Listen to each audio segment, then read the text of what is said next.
ବନ୍ଧୁଗଣ, ସକାଳୁ ଉଠିଲା ପରେ ଭୁଲରେ ବି କରନ୍ତୁ ନାହିଁ ଏହି ତିନୋଟି କାମ ବା ଭୁଲରେ ବି ଦେଖନ୍ତୁ ନାହିଁ ଏହି ଜିନିଷ, ନହେଲେ ସାରା ଦିନ ଆପଣଙ୍କର ଅମଙ୍ଗଳରେ କଟିଯିବ।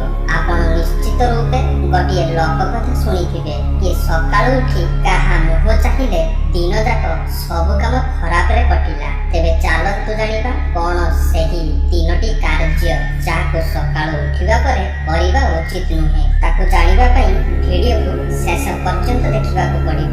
ତାହା ପୂର୍ବରୁ ଏ ଭିଡ଼ିଓକୁ ଗୋଟେ ଲାଇକ୍ କରନ୍ତୁ ଏବଂ ଆମ ଚ୍ୟାନେଲକୁ ସବସ୍କ୍ରାଇବ୍ କରି ପାଖରେ ଆସୁଥିବା ବେଲ୍ ଆଇକନକୁ ମଧ୍ୟ ପ୍ରେସ୍ କରନ୍ତୁ। ପ୍ରତ୍ୟେକ ଦିନ ସୂର୍ଯ୍ୟଙ୍କ ଉଦୟ ସହିତ ଏକ ନୂଆ ଦିନ ଆରମ୍ଭ ହୋଇଥାଏ।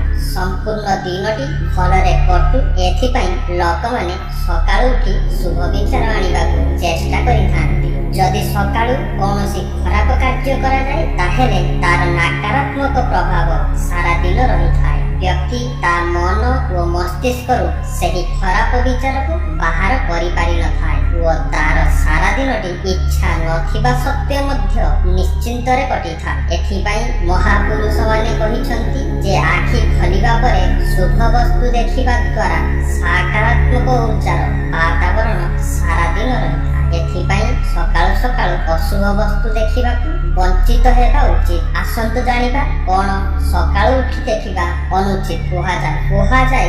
ସକାଳୁ ଆଖି ଖୋଲିବା ପରେ ଦର୍ପଣ ଦେଖିବା ଅଶୁଭ ହୋଇଥାଏ। ବେଡରୁମରେ ଦର୍ପଣ ରଖିବା ଉଚିତ ନୁହେଁ, କିନ୍ତୁ ଯଦି ରଖିବାକୁ ପଡୁଛି ତେବେ ଏପରି ରଖନ୍ତୁ ଯେପରି ସକାଳୁ ଉଠିବା ପରେ ଆପଣଙ୍କର ମୁହଁ ସେହି ଦର୍ପଣରେ ଦେଖା ନଯାଏ। ସେହି ଦର୍ପଣରେ ଆପଣଙ୍କର ବେଡ୍ ଦେଖାଯିବା ଅଶୁଭ ମାନାଯାଏ।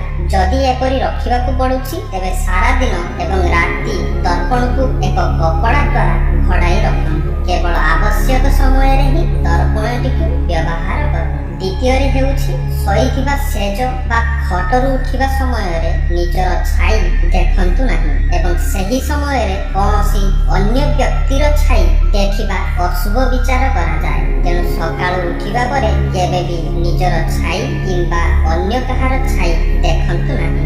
ସକାଳୁ ସକାଳୁ କାହାର ଛାଇ ଦେଖିବା ଆପଣଙ୍କର ସାରା ଦିନଟି ନକାରାତ୍ମକ ଭାବନାରେ କଟିବାର ଆଶଙ୍କା ଥାଏ। ତୃତୀୟରେ ରହିଛି ଜଙ୍ଗଲୀ ପଶୁ ଘରେ ଜଙ୍ଗଲୀ ଜନ୍ତୁ ବିଶେଷ କରି ହିଂସ୍ର ଜନ୍ତୁମାନଙ୍କର ଫଟୋ ଲଗାଇବା ଠିକ ନୁହେଁ। ଏହା ଦ୍ୱାରା ନକାରାତ୍ମକ ଉର୍ଜାର ସଞ୍ଚାର ହୋଇଥାଏ ଏବଂ ପରିବାରରେ ଜଣଙ୍କର ଅନ୍ୟ ଜଣଙ୍କ ପ୍ରତି ଭାବ ଠିକ ରହିନଥାଏ ଏବଂ ହିଂସ୍ର ଭାବ ସୃଷ୍ଟି ହୋଇଥାଏ।